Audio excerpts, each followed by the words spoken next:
Poland 2017, Part 1, Warsaw.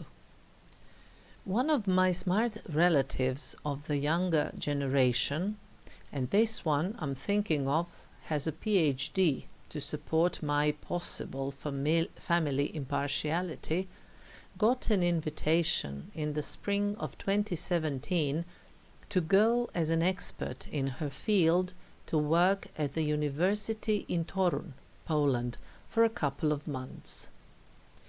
I must admit that I don't remember having heard of Torun before Alexandra got this invitation.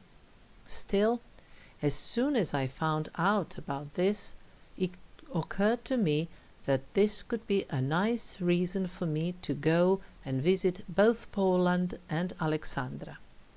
I searched a little to see where Torun was and what it was all about, got very excited about the prospect, and there I reached more or less the decision as to how and where to spend my summer holidays.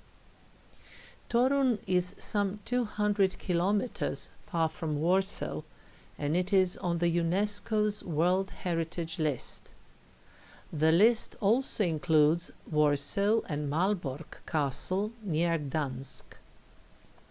This practically decided on the question where, and I gave myself 2 weeks for the purpose.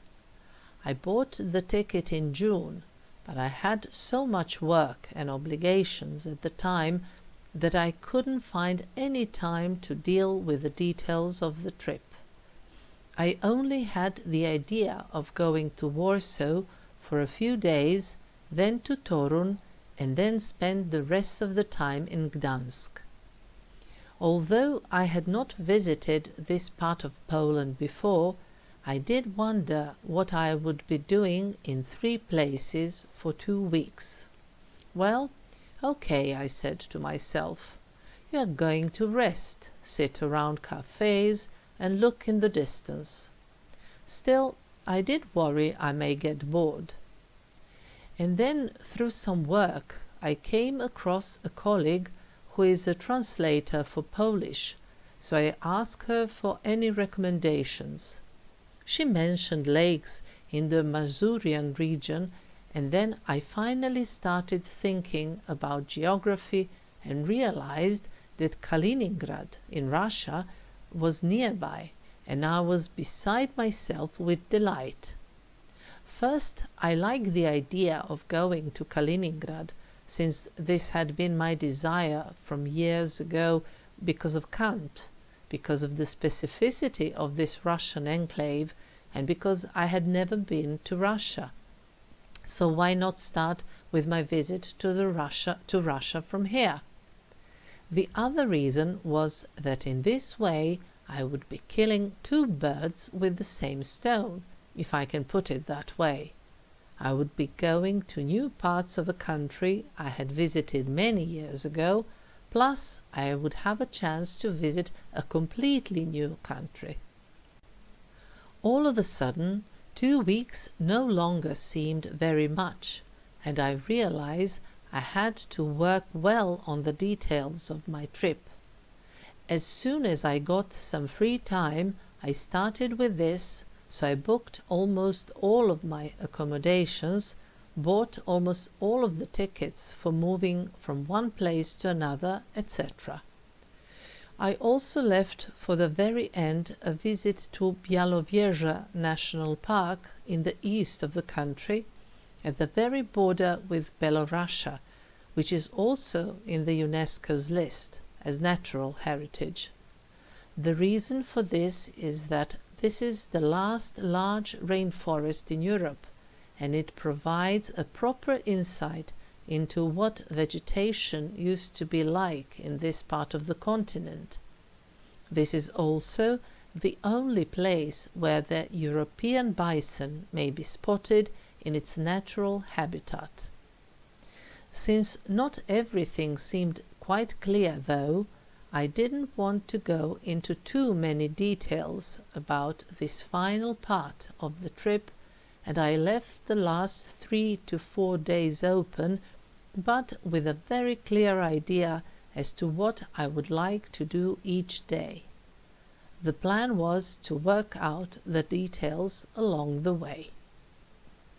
Still, I did have to face a few challenges, so to speak, a popular word nowadays, when I got to the part concerning the organization of transport from Gdańsk to Kaliningrad.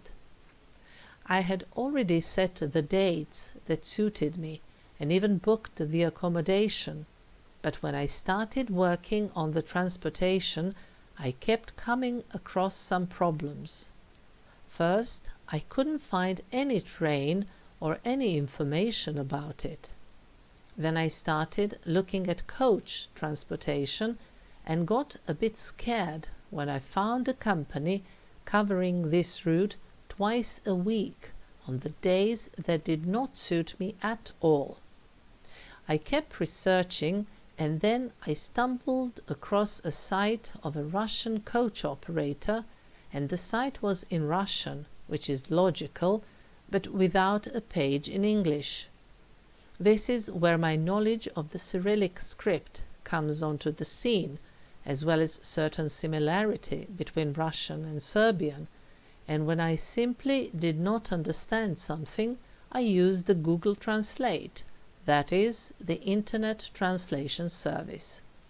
By the way, as a translator, I must emphasize that this translation service is rather ridiculous and absolutely unusable for any serious purposes, but for situations such as mine, translation of individual words and shorter expressions, it may do.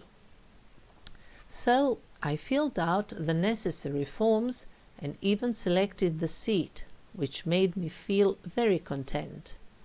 I also booked my return to Poland, and there I more or less stopped with my advanced organization of my vacation. I was ready.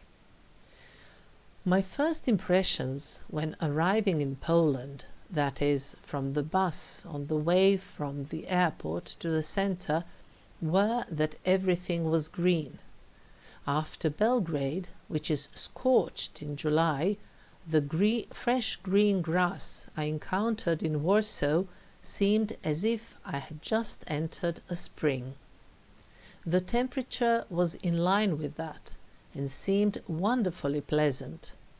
I think that for people from South Europe, these latitudes are ideal for visiting during summer. In addition to being able to see beautiful places and landscapes, this may also constitute a brief respite from the heat everybody has been complaining about in the recent years. On the other hand, it may rain quite a lot in Poland in summer, thus making humidity very high.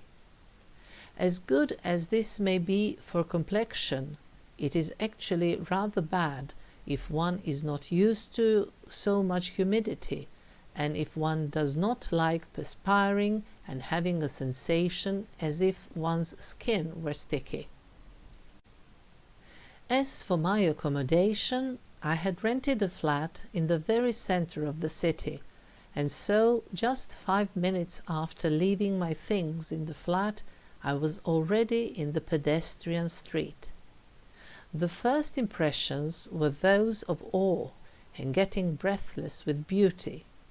Before arriving here, I had thought that the Central European architecture was a bit boring for me.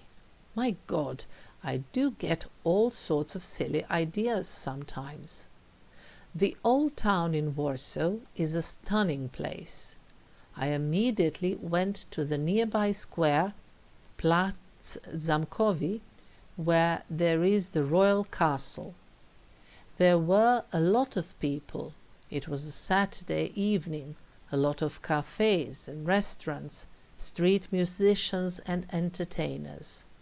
I thoroughly enjoyed my stroll around the old town and was very satisfied with my choice of the destination for my summer vacation, so to speak. The next morning I started visiting churches and viewing palaces along the royal route.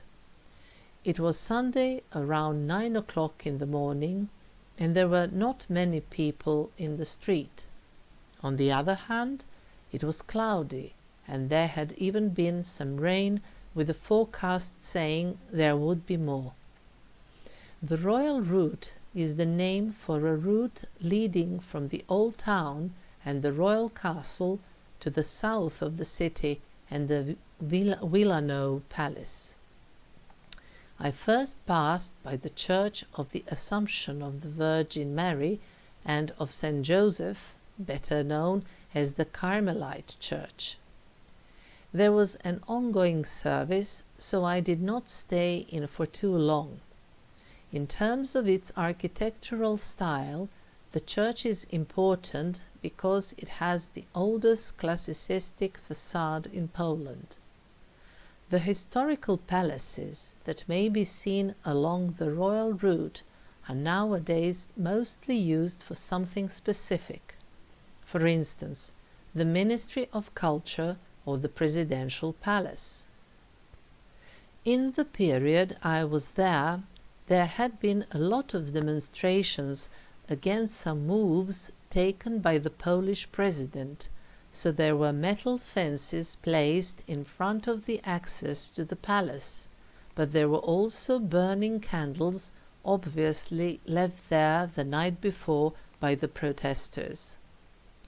Very near there is the University of Warsaw, and even the seat of the university is housed in one of the famous palaces belonging to the royal route, the Kazimierz Palace. While searching for this palace, I passed by the main library and different faculties, and all of this area is truly impressive. Then I went to the Polish Academy of Sciences, in front of which there is a monument to Nicolaus Copernicus, with a stylized heliocentric system depicted on the pavement, that is, the sun in the middle, with the planets revolving around it, Mercury, Venus, Earth with the Moon, Mars, Jupiter and Saturn. And then the rain started again, so I took advantage of the situation and entered the Holy Cross Church, in which there was also a service going on, but there I could not help myself and stayed in for a little while, for it is in this church that the heart of Frédéric Chopin was laid to rest. At his will. His body was buried in Paris, at Père Lachaise Cemetery. When I left the church, it was still raining, although not too much, but I decided anyway to go back to the relatively close flat in order not to get wet for nothing, and anyway I had planned to wait with my sightseeing until 11 o'clock, when the royal castle was opening for visits. Still, before visiting the castle, I climbed a nearby terrace viewpoint, Taras Vidikowy, from where I enjoyed in the nice view of the old town as well as that of the pedestrian street. In the meantime, the clouds had scattered, the sky was blue, the sun was shining, and when I got to the royal castle, it turned out that for some reasons the entry was free of charge that day. On the other hand, the line for entering the castle was huge, and I had to wait for almost 40 minutes before getting in. The history of the almost 7-century-old royal castle is more or less standard until 1939, when the Second World War started and when the Germans attacked and occupied Poland. On the 17th of September 1939, the German artillery hit the castle and its clocks stopped at 11:15 a.m. The conscientious and dedicated employees of the royal castle which served as the presidential palace between the two world wars, managed to hide and protect some of the exhibits, but in 1944, when withdrawing, the Germans literally blew the whole castle into pieces as a kind of revenge for the uprising of the Poles. The photographs of the demolished castle are truly distressing. There was only one truncated, barren, and wobbly wall left. Everything else was flattened to the ground. A good share of the palaces along the royal route were reconstructed in the first years after World War II, but the royal castle had to wait until the 1970s, when the decision on its reconstruction was finally made. Then the people working on the project asked the Poles, both in the country and abroad, to give their donations, after which the members of this nation with a high degree of awareness stepped up, collected the funds, and in 1984 the royal castle was ready to receive its first visitors. In comparison to some other palaces and castles around the world, this is a relatively small space, but it is certainly very important, not only because Poland has historically been a vital state in Europe, but especially because of this story, perseverance of memory, commitment of descendants, and the desire of the entire nation to celebrate and preserve their history. After I had finished with my visit to the royal castle, I went for a nice, although not too long a walk around the old town. Among other places, I also went to the old town marketplace. This very nice square nowadays contains tables that belong to the surrounding restaurants. But there are also interesting details, such as the bronze statue of the Warsaw mermaid. Namely, there is a depiction of a little mermaid on the coat of arms of Warsaw, and it has been one of the symbols of the city since the 14th century. By this time, I got a little hungry. I had a restaurant in the old town in mind, but it was just too crowded, so I eventually went to a smaller and less popular one, and among other things I ate Polish dumplings with potato and cheese. They were very nice and tasty. Since it was Sunday and summer, I had already made a plan in Belgrade to go to the Park Lazienki in order to listen to the music of Chopin. Namely, from mid-May until the end of September, every Sunday in the Park Lazienki there are concerts of Chopin's music organized in the open right next to the monument to this great composer. The monument was built in 1926, was destroyed in World War II, but was eventually reconstructed in 1958. Since the following year, that is, since 1959, every summer there are concerts organized there, on Sunday at noon and at 4 p.m. I took city bus number 116 in order to reach the park, got off at a stop that is right across the monument, and even managed to find a rather good spot on the lawn, although there had already been a lot of people around. The concert took almost 1 hour. Occasionally it started to rain, some people even giving up, but I didn't think it was too wet, so I stayed until the end and truly enjoyed it. Some of the melodies I didn't know, but some others were very familiar. In addition to Chopin, The artist who gave the concert when I was there also played a melody of a well-known aria from Mozart's Don Juan. With the concert finished, I went to see Belvedere Palace, but just as I was getting there, the sky suddenly opened and the rain started to pour. I'm sure this was the first cousin of the rain that had caused the mythical deluge. The umbrella and the rain jacket I had simply did not do. I was soaked through my underwear, let alone my feet. So I hid under some trees like many others, and then I slowly headed for the center of the city.